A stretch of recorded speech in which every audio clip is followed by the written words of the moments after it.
Hi there. Yeah, we're here at Audi Kingston with our the Quatro question interview. I'm here with one of our brand specialists, Andrew Molina. How's it going? Oh, good, good. Yourself? Good, thank you. Thanks for having me. So yeah, introduce yourself. Tell me a little about your background. For sure. My name's Andrew, as you mentioned, of course. I've been in the brand specialist here for nearly a year. In June, I'll be at a year here. Came from other brands and used cars in the past, kind of what I was at. Been in the industry for I guess going on 4 years now, and got the opportunity to work here, and I jumped on it, and I'm happy with that for sure. Oh, glad to hear. Glad to hear. So you've been liking it here? Oh, it's been awesome. I mean, just getting to work with the Audis that we have and send those up on test drives, seeing the cool stuff we get in, like those RS6s, even like the other cool stuff like S7s, TTSs, even though we don't get those anymore. Yeah, just getting the experience to, put my hands on those and tinker with them a bit and see what they're really about. All right. Of course, you got to admit, it's kind of fun that whenever a new car hits the lot, you do get an opportunity to give it a try, right? Oh, for sure, to an extent. Like obviously, order stuff, just moving it, parking where they have to go to get prepped. But then the unique stuff that we don't get here too often. No, 100%. Put my hands on it. See what features it offers, and be able to get a hands-on personal experience that I can then relate to clients that are looking at ordering one, or want to know a bit more about that without seeing one in person. Oh, yeah. Well, yeah, you got to know how it works if you're going to be talking about it. And speaking of, kind of like in your opinion, in your time working here with Audi, what are some of the key differences? Like what makes an Audi unique? For sure. So one thing that I'm just so happy to say that even a comfort level Audi, so if you're not familiar with the trim levels, goes comfort, progressive, and technic, so good, better, best. Even with the comfort trim, just about any Audi will have so many more features than what a higher trim of other premium brands may have to offer, or even in the generic brands. For example, what you get as standard now in an Audi: heated leather seats, heated wheel. Just about every Audi will have a sunroof. You get alloys on every vehicle as well. So already all those things is, obviously alongside dual climate control, having wireless CarPlay, getting even more customizable in that sense. But just kind of comparing that from what Audi offers to what a certain brand, a limited trim may have, or XLE, or whatever they'll call a competitor's highest trim is. I don't really know if any other brands can touch Audi in that. So just out of curiosity, you said heated wheels. Yeah. Tell me a little bit more about that. For sure. So the heated steering wheel itself, obviously a lot better than us being here in Kingston. It gets cold. There's no surprise. Oh. There's no surprise saying that here, right? Yeah. Heated the wheel itself gets nice and hot really quickly for the winter times. So I misunderstood. I thought you meant you said heated wheel. I thought you meant like the actual the tire. wheels. I was so confused. Thank you for clearing that up. No, for sure. That'd be a cool feature too. But it gets icy. Down the road. We'll see. So in terms of all those features, is there one really cool defining feature that you think that there aren't not enough people know about? Oh, for sure. One thing that I really do find interesting is the drive select. Audis will have a drive select mode where you can change traditional show like off-road, auto, comfort, and dynamic, and individual. So what that actually changes is how aggressive the pedal feels, and as well as the steering. So in something like dynamic, that's what Audi calls their sport mode. The wheel will be nice and tight. The pedals are a lot more responsive. If it's one of the S cars, the exhaust valves open up as well, so you get more pops. You get more of that like sound, smoother, cooler sounding shifts.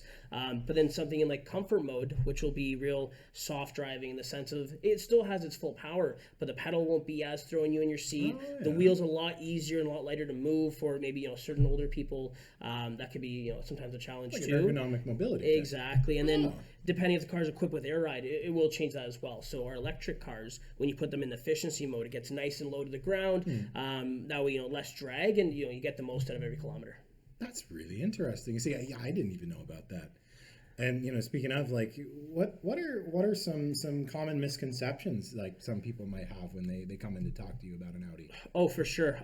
One of the biggest things I'd probably say is gas consumption. So a lot of people have come in and asked, what their gas liters are per 100, and obviously it'll change vehicle to vehicle. But in my case, I have an S4 with the V6 in it. And I mean, I've gone as low as 7.6 on the highway, and that's just cruising at 130 still. So granted, obviously you got to be mindful of not, heavy footing it everywhere, even though as much as you want to. But a lot of these cars really genuinely do get pretty good gas mileage.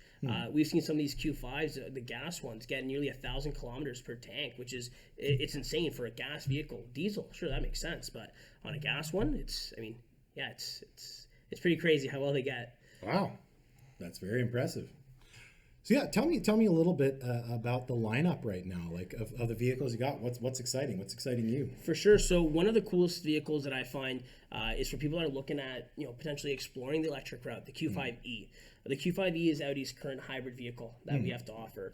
Now, unlike a traditional hybrid, the really neat thing with this, while it's plug-in, you can actually force it to how you want it to drive. So you can force it to operate like a regular gas car. The electric never kicks in at all. You can force it to operate like a traditional hybrid, where sometimes it'll kick on and off how you wish. You don't have too much control, but you can also force it in EV mode.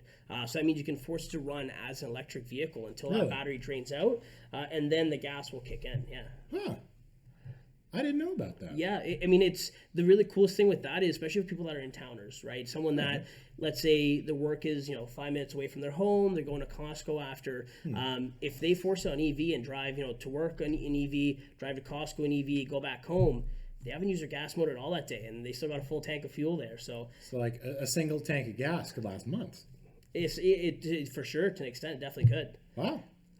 Wow, you learn something new every day. Yeah.